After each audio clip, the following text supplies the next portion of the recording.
Congratulations. My goodness, this is just exquisite, beautifully shot, everything. It's just, I love the story. And I don't really, honestly, didn't really know a lot about Freud and Jung. Yeah. Was it something that was in the back of your mind the whole time, I gotta make a movie about these guys? It wasn't until I read Christopher Hampton's play, The Talking Cure, which the movie is based on, that I sort of in retrospect was saying, I think I've always wanted to make a movie at least about Freud and the birth of psychoanalysis and Europe at the turn of the century, of the 20th century, which is just before the First World War.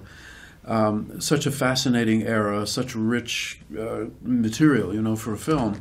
But to say I want to do a movie about Freud isn't saying anything, because he had a very long life full of many, many people and events, and that's not a structure. No, but when I read the play, I thought, here is a beautiful structure, and an unexpected one, because though of course I knew about Freud, I knew less about Jung, but I had no idea about the existence of Sabina Spielrein, who was a third character in this triangle, which I call an intellectual ménage à trois. There was. So it sort of unleashed that interest, which Freud would have said was unconsciously there all the time, I'm sure. Yeah. Let's talk about the casting, because, of course, you're almost your brothers now, you and Viggo Mortensen. My God, you guys don't do anything without each other anymore, really. I mean, he's amazing, Freud. Yeah. Wow. How did you know he's going to be able to pull this one off? Well, casting, as I say, have often said, is a black art. It's very misunderstood, and it's a part of directing that's very important, but it's kind of invisible. Most people don't, when they think of directing, they don't even think about casting. But if you miscast a movie, you've sort of killed yourself right before you even start shooting a foot of film. And yet there are no rules. There's nothing to guide you but your own instinct and your own intuition about what an actor can do with a particular role in a particular context. And of course you can do all the research you want. You can watch all the movies that person has been in. You can watch interviews on YouTube, which has become a very interesting part of casting, because you then see an actor trying at least to be himself or herself, and you get a sense of what kind of person that person might be if you've not met them. But having said all that, you still don't know what will happen when you have them on the set. I mean, when you think of, we talk about chemistry, that you say those two people, they're great actors, but they have no chemistry together. Well, how does a director know they're going to have chemistry? You don't, I think of, let's say, Keira Knightley and Michael Fassbender in this movie, a very intense love affair. How do I know they'll have chemistry? When I haven't seen them in a room together, they don't know each other, they've never done a movie together, I won't see them together until they're on the set, and I'm directing them. So it's kind of perilous. And with Viggo, what I was thinking was, we know, the old Freud, that's the Freud that everybody thinks they know. He was in his 80s, he had cancer, he was very frail and emaciated.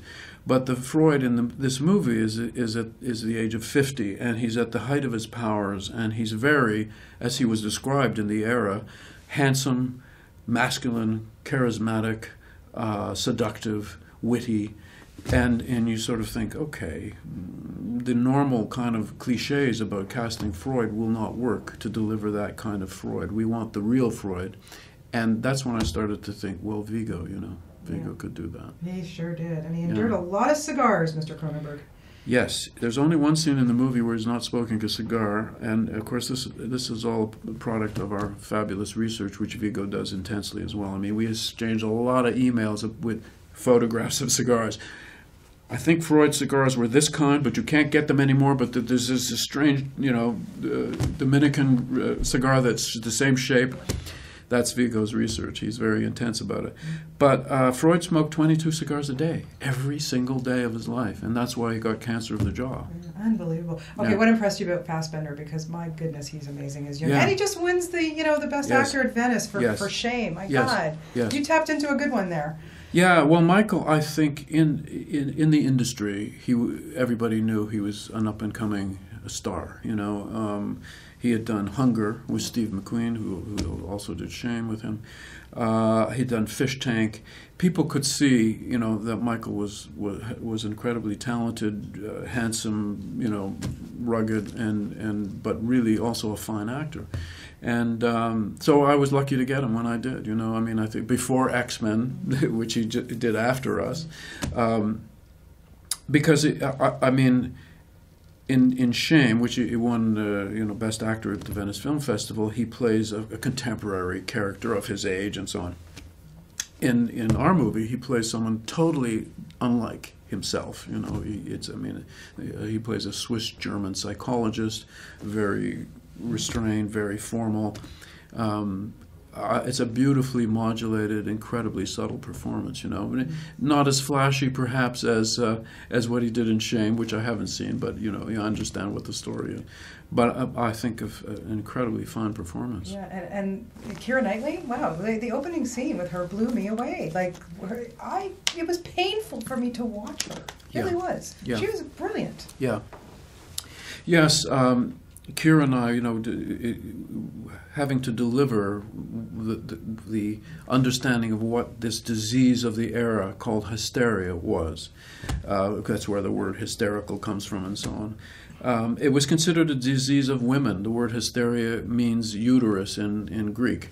So they thought it was a particular disease of women, and it's described in great detail. Carl Jung wrote a really detailed description of Sabina's symptoms, and we also could see footage of women suffering from hysteria, and it's almost unwatchable. The way they deform their bodies and the obvious pain that they're suffering, trying to speak, and they're trying to say things that they feel they can't say. They're horrible, unthinkable things, and so it took a little while for Keira and me to find the right level for her to do that. But once she did it, once we decided how far to go, and really we were being quite restrained compared with what you really would see with a patient of that kind. She just did it. She's a phenomenal actress. I think incredibly underrated. She was great, and not just in those sort of obvious scenes at the beginning, but later when her character shifts and transforms and morphs, is a beautiful performance. Amazing. Did you feel like you needed psychoanalysis after the film was done? Not me. I've never needed. But no, I think we have a lot of fun making the movie. That's the thing.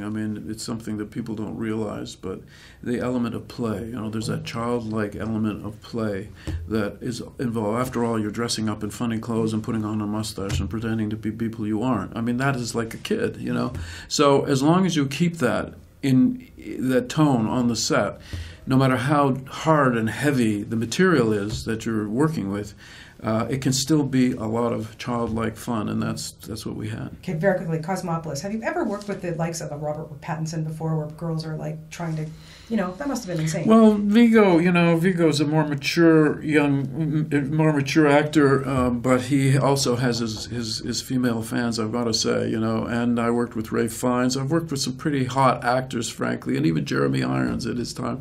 So, but Rob, yes, there was a little more security required with Rob Pattinson, but frankly, he's very sweet, and he signs the autographs, and the girls are happy, and it wasn't so intense. I'll have to say, it wasn't a problem. It was never a problem. Good stuff. I can't wait to talk to you about Cosmopolis, but you're in That'll major be next demand. Year. That'll be next year for sure. We'll see you again, of course. Yep.